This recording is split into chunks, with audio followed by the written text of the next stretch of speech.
Big boss Malayalam season 7-ൽ content ഉണ്ടാക്കി നിറഞ്ഞവരിൽ മുൻപിലായിരുന്നു ആദിലയും നൂറയും.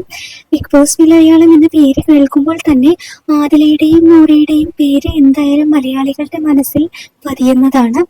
ഇപ്പോൾ ഇരുവരുടെയും ഒരു പഴയ റീലാണ് ചിരി പടർത്തി സോഷ്യൽ മീഡിയയിൽ വൈറലായിക്കൊണ്ടിരിക്കുന്നത്.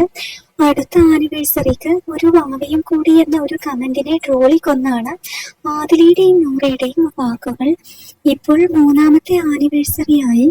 4-ാം ആനിവേഴ്സറി ആകുമ്പോഴേക്കും വാവയില്ലെങ്കിൽ നാട്ടുകാർ എന്തു പറയും?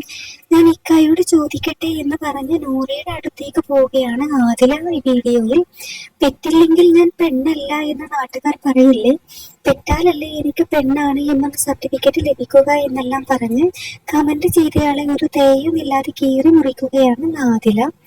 ദി മോസ്റ്റ് ഹാൻസം ഗേൾ എന്ന സർട്ടിഫിക്കറ്റ് ആദിലക്ക് നൂറ കൊടുത്തതും കാണിച്ചാണ് വീഡിയോ അവസാനിക്കുന്നത്. ബിഗ് ബോസിൽ ടോപ്പ് 10-ൽ ഇടം പിടിക്കാനായിട്ട് ആദിലയ്ക്കും നൂറയ്ക്കും സാധിച്ചിരുന്നു. നൂറ 6-ാമതായും ആദില 7-ാമതായുമാണ് ബിഗ് ബോസ് ഹൗസിൽ നിന്നും പുറത്തായത്.